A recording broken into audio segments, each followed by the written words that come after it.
scroll past this, because what's happening right now in Burkina Faso could reshape an entire continent's destiny. While most headlines obsess over wars and instability, a quiet storm is rising in West Africa, one led not by chaos, but by coordination. 127 Russian fighter jets now patrol the skies over Burkina Faso, not as invaders, not as conquerors, but as guardians. Guardians of a government under threat, and more importantly, of a revolution led by a man the West can't seem to silence, Ibrahim Traoré. They thought he'd be another transitional leader, a footnote in the usual cycle of coups, instability, and handshakes with the IMF. But Traoré didn't play their game. He flipped the board. And now the world is watching in silence, as one of the youngest presidents in Africa dares to do what many only dream of: build a sovereign nation while the empire watches from the shadows. The jets came after the threats, after the warnings, after whispers of foreign-backed plots to destabilize his government, to assassinate his character, to spark internal rebellion. But Traoré moved first. He signed security deals that bypassed the usual diplomatic games. No press conferences, no apologies, just action. And suddenly the skies weren't empty. They were guarded, and the message was clear. Burkina Faso will not fall. Not this time. But why would the West care so much about a small, landlocked country with no seaport, no skyscrapers, and no seat at global summits? The answer lies beneath its soil and within its spirit. Gold, uranium, and rare minerals buried deep in the land, but more threatening than all of that, a leader who refuses to sell it cheap. Traoré didn't come to govern, he came to rebuild. From education to infrastructure, from agriculture to aviation, he is rewriting what it means to lead in Africa. And those who profit from chaos? They've taken notice. That's why 127 jets now guard more than airspace. They guard an idea, the idea that a black nation can rise without begging, can stand without borrowing, can build without being told how. It's not about East versus West. It's about control versus courage. And Traoré chose courage. But make no mistake, this story is deeper than geopolitics. It's about identity, about a generation of Burkinabe youth who no longer dream of fleeing, but of staying, of planting, of building, of owning their own soil, their own sky, their own story. And that's the real threat to the global order, not the jets, but the mindset they're protecting. If this story already changes the way you see Africa, hit that like button and comment, "We guard the future." Because what's coming next will challenge everything you thought you knew about power, sovereignty, and how real nations rise. While the jets circled silently above, down on the ground, Traoré wasn't hiding in bunkers or issuing desperate statements to the UN. He was working, not in secret, but in structure. Because the most dangerous thing about this young Burkinabe leader isn't that he's protected by Russian air power, it's that he's protected by popular will. That kind of protection, no missile can dismantle. And that's what foreign powers can't stand. Traoré didn't inherit a broken system and complain. He began planting new ones. In regions once forgotten by colonial maps and modern development alike, he sent engineers, not soldiers, road crews, not riot squads. He called them nation builders, and they carried blueprints, not guns. Schools were renovated, clinics reopened, solar panels lit villages that had lived in darkness for decades. And the message was unmistakable. Real sovereignty isn't declared in speeches, it's delivered in services. But even as he built, the threats grew louder. Western embassies issued vague security alerts. Foreign media published opinion pieces warning of authoritarian drift and Russian manipulation. But those who lived in Burkina Faso weren't confused. They knew what was really happening. For the first time in decades, someone at the top wasn't stealing. He was planting. And the people responded not with protests, but with participation. Volunteers joined community farms. Teachers returned to underfunded schools. Mothers gathered to distribute food to military families. This wasn't blind loyalty, it was earned trust. A nation that had seen so many false dawns now stood beneath a real one. And yes, the jets mattered. Because they bought time. Time for seeds to grow, for clinics to stabilize, for engineers to finish what they started. Without them, Traore would have been swallowed by the same cycle that took down others before him: coup, condemnation, and compromise. But he chose a new rhythm: build, protect, repeat. The presence of Russian aircraft isn't about submission, it's about sovereignty. A tactical decision made in a world where diplomacy often comes with chains. Traore didn't seek domination, he sought defense. And more importantly, deterrence, because in today's world, building your country without permission is seen as aggression, especially when that building includes reclaiming national resources, especially when that leader refuses IMF loans and instead asks his people to invest in each other, especially when that leader dares to say, "We don't need to leave Africa to live." What Traore understood and what his enemies fear is that security isn't about weapons, it's about direction. And he has one. A vision where the youth stay and thrive, where minerals are processed at home, where schools teach history that starts before colonization, and where the flag isn't just fabric, but future. If you're watching this and thinking, this is bigger than politics, you're right. Like this video and comment, we defend our path, if you believe nations can protect peace while they plant power. As the world watched Burkina Faso from a distance, they missed the real revolution. It wasn't in the skies, it was in the spirit. The jets overhead were visible, but the deeper change was invisible, growing in the minds of farmers, students, mothers, and soldiers who had grown tired of being ruled from abroad. This was no ordinary security alliance. This was psychological warfare fought with confidence, not conflict. While Western analysts dissected flight paths and radar coverage, Traore focused on roads, seeds, salaries, and schools. Because he knew the real battlefield wasn't on the border, it was in belief. And belief, once awakened, is harder to shoot down than any drone. But belief makes you a target. That's why Western media flooded timelines with reports framing Burkina Faso as a new puppet state under Russian control. They used buzzwords like Kremlin proxy and neocolonial danger, hoping to distract from the one thing they couldn't tolerate: Burkina Faso doing for itself. Because for decades, Africa's image had been carefully curated: poor, passive, pliable. But now, here was a nation building its own defense grid, reclaiming its own economy, and inspiring others to question the script. That script said African leaders either obey or vanish. But Traore didn't vanish. He multiplied. His leadership style began spreading across borders. In Mali, Guinea, and Niger, youth painted murals of him with the words "protect and build." Military academies in Togo studied his approach to internal stabilization through civic investment. Even Caribbean thinkers began referencing the Traore template in panel discussions. And yet, the man himself remained quiet. No Twitter rants, no chest beating, just results. When a journalist asked why he didn't speak more often to the international press, he responded, "The soil speaks louder than the microphone." That's the kind of leadership that scares the old order. Not performative, productive.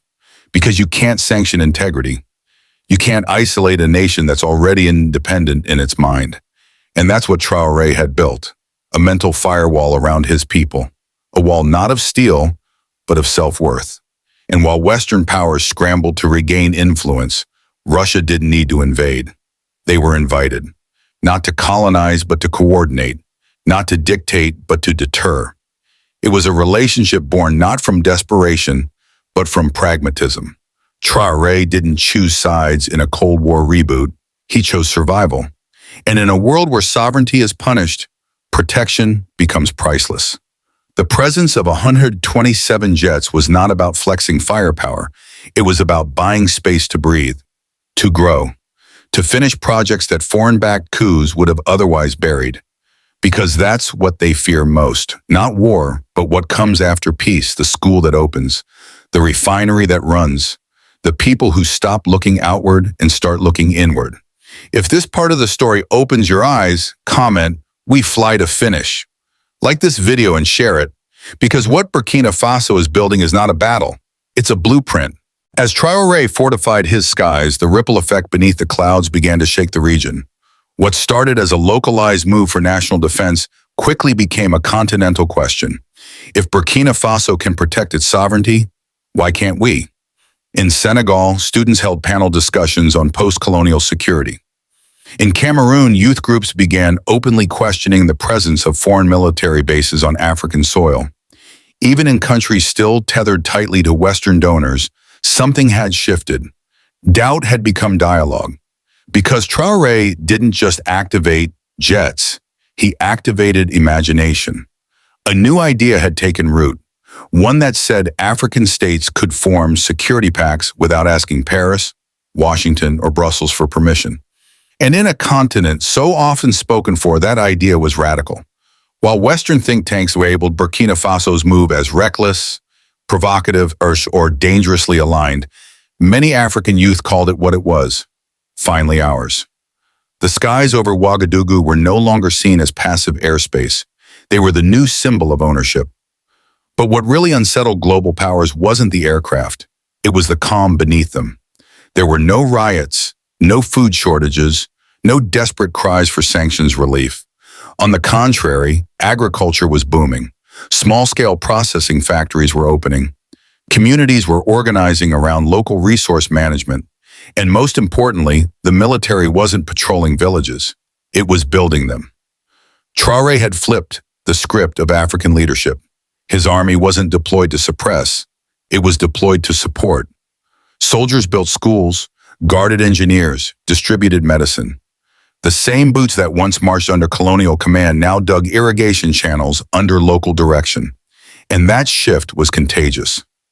In Niger, new military councils announced internal infrastructure programs.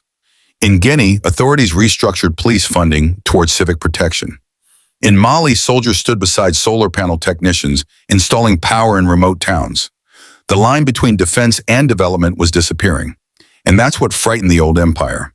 Because if Africa began securing itself on its own terms, there'd be no excuse left for external control. They couldn't sell us fear if we had confidence, couldn't offer security packages if we built our own shields. And so the narrative war intensified. Western outlets pushed headlines like, "Russia expands influence in fragile Africa." But on the streets of Ouagadougou, people weren't reading those headlines. They were watching construction crews pour cement for new dormitories. They were tasting school lunches that now arrived on time. They were living the change, not scrolling past it. And while satellites tracked the jets, the real movement was invisible, an awakening, of purpose, of planning, of pride. One elder said, "We've had peace before, but this is the first time we've had peace and a plan." And that plan was written not in English or French, but in action, in roads, in roofs, in results. If this part makes you believe Africa can secure itself from within, comment our sky, our soil.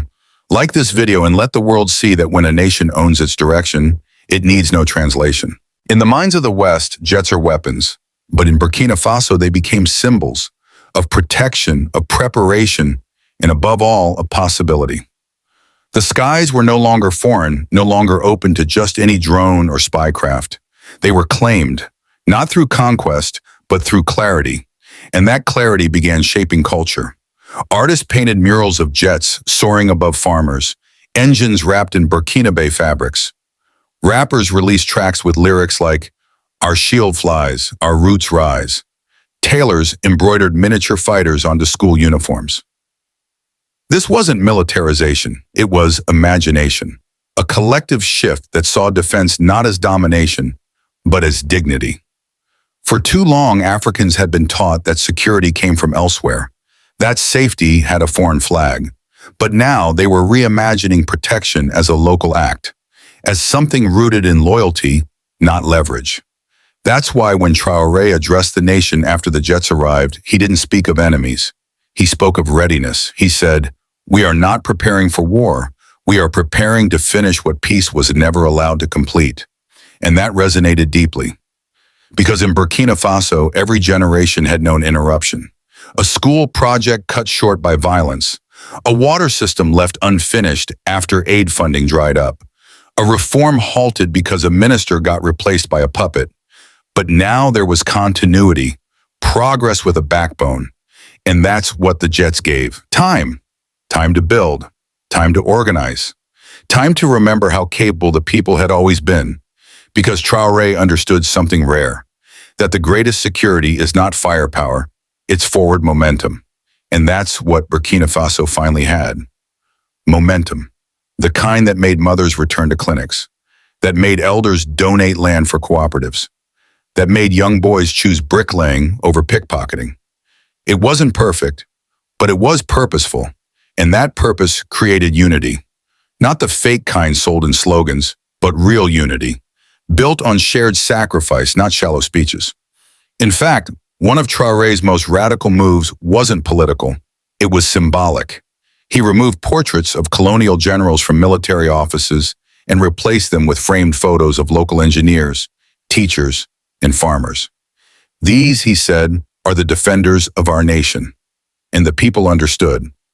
Because in a country that had always been told who its heroes should be, it was finally defining them for itself. That redefinition was far more dangerous to the old world than any military alliance. Because when a nation rewrites its own myth, it becomes harder to manipulate. When people see themselves as builders, not beggars, it becomes harder to divide them. And when the youth are taught to protect their land not just with rifles, but with responsibility, something truly unstoppable begins to form. If this part made you feel that shift, comment, "We defend with dignity." Like this video and share it, because the strongest nations are not built on fear. They're built on belief. Outside Burkina Faso, headlines called it escalation. Inside the country, it felt like insulation. The presence of 127 jets didn't bring panic. It brought possibility. Because for the first time in living memory, the people knew that no midnight helicopter would land without permission. No foreign flag would rise behind closed doors. No puppet would sneak through the back gate of power. They had cover now, not just from the sky, but from history. And that cover allowed something fragile to bloom. Continuity. The kind of slow, steady progress that doesn't make headlines, but makes nations. Traore didn't announce revolutions, he executed renovations. While critics screamed Russian influence, he fixed water pipelines. While think tanks debated sovereignty erosion, he completed 12 solar farms. The old order was too busy watching the jets to see what they were guarding. A government quietly getting things done. And that's what made it dangerous. Not its loudness, but its results. Because for decades, African leadership had been measured by two things: compliance and chaos. Either you obeyed or you burned. But Traore offered a third path, coherence, a style of leadership that was not about sound bites or swagger, but about service. That's why his approval wasn't just in polls, it was in participation. Grandmothers showed up to vote in local assemblies. Teenagers joined civil engineering boot camps. Fishermen created unions to regulate their own industry. When the people feel their government is real, they don't wait to be led. They rise to lead beside it. That's the part foreign powers couldn't script. They knew how to deal with rebellion. They knew how to co-opt rage. But how do you stop a nation that's not angry but aligned? That's why the backlash went global. Editorial boards warned of African drift. Diplomats spoke in coded language about uncertainty. The IMF hinted that non-standard alliances may affect development cooperation. But Burkina Faso no longer depended on their definitions. They had moved on. Because Traoré didn't just reject colonial economics, he replaced it. He created domestic bond markets where villagers could invest in local projects, issued sovereign share cards that paid interest from profits made by community-owned factories, built an entire internal logistics network using retired military trucks to deliver medicine, grain, and textbooks across provinces. These weren't ideas, they were instructions for other nations, a manual for sovereignty, and that's what made him a threat. Not because he shouted anti-West slogans, but because he never needed to. He just worked, quietly, consistently. And now others were watching. Ghanaian youth formed reading clubs around Traoré's speeches. Kenyan farmers asked for blueprints to his irrigation projects. Caribbean island councils cited Burkina resilience in their budgets. The movement was no longer national. It was narrative. And that narrative couldn't be sanctioned, couldn't be banned, couldn't be spun into fear, because it was rooted in proof. If this part makes you feel the rise of a new kind of power, comment, "We build what they fear." Like this video and let it reach someone who still thinks Africa needs permission to lead. By now, the message was clear.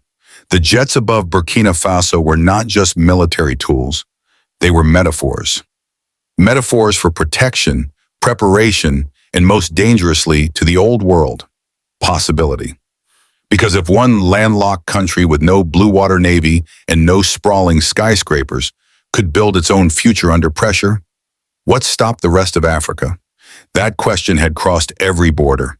In South Africa, university students hosted forums titled the Traore Doctrine. In Ethiopia, grassroots organizers began printing stickers that read, "Guard and Grow." Across the continent, something quiet but powerful was moving. No longer outrage, but orientation. A shift in where the compass wandered. Away from Washington, Paris, and Brussels, and back toward the land, the people, the purpose. Because Traoré wasn't just fighting coups, he was ending excuses. The excuse that Africa needed 20-year plans just to fix roads. The excuse that budgets had to be approved in Western capitals. The excuse that without debt, there could be no development. He buried all of that with results. A new university built in record time. A farming corridor expanded by local workers. A digital tax registry developed entirely by Burkina Faso programmers that increased revenue by 30% in 6 months. These weren't miracles. They were the byproduct of a government that stayed upright long enough to finish what it started. And the jets? They were the insurance policy for that continuity. But while Burkina Faso rose, so did the backlash. Former ambassadors accused Traoré of abandoning diplomacy. Financial analysts called his governance style unpredictable. International agencies claimed his economic data was unverified. But none of that mattered to the people eating meals that didn't arrive by foreign trucks, or to students attending classes with local-built desks, or to women whose small businesses were now funded by state-backed microbonds instead of imported charity. The people didn't need explanations. They had evidence. Meanwhile, Traoré's silence became its own kind of speech. He rarely responded to critics. He never attended economic summits where the agenda was written before he arrived. He simply kept building. His idea of leadership was not attention, it was action, and that action was spreading. Senegalese farmers adopted his soil restoration model. Ugandan mayors replicated his community energy plan. A Liberian town named a school after him, not because of his title, but because of his timing. He rose when hope was fading. He stood when others fled. And that kind of example in a continent used to betrayal became a kind of oxygen, the kind that fills lungs slowly, then bursts into voice. That's why people weren't just copying him, they were becoming him. Not in name, but in nerve. If this part makes you believe that leadership is not a face, but a force, comment, "We finish what we start." Like this video and let it travel to every village where dreams were delayed. Not because they lacked resources, but because they lacked protection. This was never just about 127 jets. It was about one nation refusing to be interrupted again. Traoré didn't ask for permission. He built in silence, with discipline, with purpose. And now the skies are guarded not just by metal, but by belief. Burkina Faso is writing a new chapter, not with slogans, but with systems. Hospitals open, schools function, youth stay. The empire watches, but the people move forward. Traoré proved that protection isn't just defense, it's direction. And when a nation believes in its path, no coup, no sanction, no spin can stop it. If this story moved you, comment, "Africa remembers." Like, subscribe, and share. Because this isn't the end, it's the beginning.